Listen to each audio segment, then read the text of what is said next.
यंदाच्या होळीला तब्बल 18 वर्षानंतरनं एक असा भयानक आणि दुर्मिळ योगायोग येतोय, जो पाहून शास्त्रज्ञ थक्क झालेले आहेत. कारण या एकाच वेळी पौर्णिमा, होळी, भद्रा आणि चंद्रग्रहण आलेले आहे. नमस्कार मंडळी, श्री स्वामी समर्थ. तर लवकरच होळी येत आहे. तर प्रत्येक सणाची आपण आतुरतेने वाट पाहत असतो, पण त्याच्यावरती जर एखादा साया त्याच्यासोबत येत असेल की टेन्शन येतं. मग होळी नक्की केव्हा साजरी करायची, कशी करायची, यावरतीचा आजचा व्हिडिओ आहे. ग्रहणकाळ कसा पाळायचा, कोणी पाळायचा, ग्रहणात काय करावे, काय करू नये, याची पूर्ण माहिती आजच्या व्हिडिओमध्ये आपण पाहणार आहोत. 2 मार्चला पौर्णिमा सुरू होते खरी, पण सोबतीला आहे भद्रा.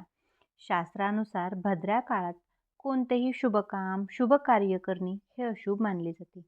भद्रा काळात आपण कोणत्याच अशा गोष्टी करत नाहीत. मग होळी नक्की कधी साजरी करायची आहे? 3 तारखेला दुपारी 3:20 चंद्रग्रहण सुरू होणार आहे. मग या दिवशी रंग खेळायचा का? तर पहा स्वामी भक्त हो, 3 तारखेला आहे ना, सकाळी 6 वाजल्यापासून सूतक काळ सुरू होणार आहे. 3 तारखेला तर धुलवड येणार होती. मग यंदाची धुलवड, खरी धुलवड आपण केव्हा साजरी करायची? तर पहा, पंचांग आपल्याला काय सांगते. 2 मार्चच्या रात्री भद्रा टाळून होळी आपणाला साजरी करायची आहे. आणि 3 मार्चला आहे ग्रहण. त्यामुळे 3 मार्चला रंग चुकूनही खेळू नका. आणि या दिवशी धुलवडही आपल्याला साजरी करायची नाही. तुम्ही 4 मार्चला धुलवड आणि रंग हे दोन्हीही कार्यक्रम साजरे करात. असे केले तरीही चालणार आहे. बघा, पौर्णिमा ही 2 तारखेला सायंकाळी 5:55 सुरू होणार आहे.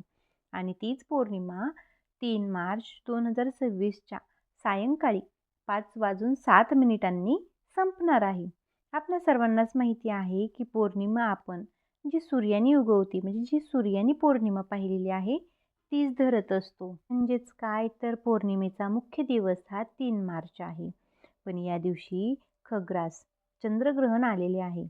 त्याचबरोबर भद्रा काळही आहे आणि तोही खूप प्रभावी आहे. भद्रा काळ हा 2 मार्चच्या रात्रीपासून 3 मार्चच्या पहाटेपर्यंत आहे.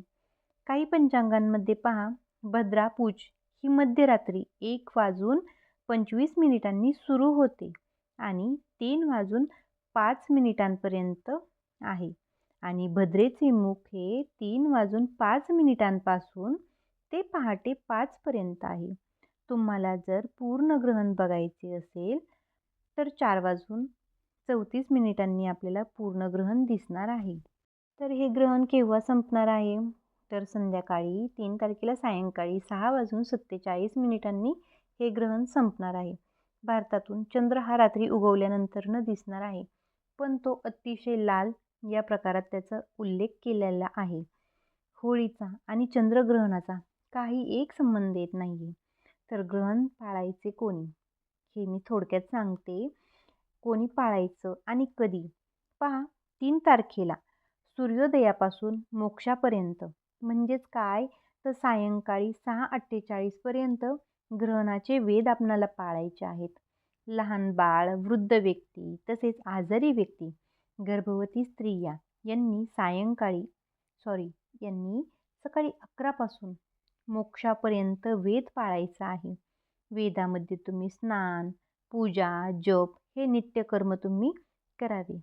वेदामध्ये भोजन करणे हे टाळायचे असते.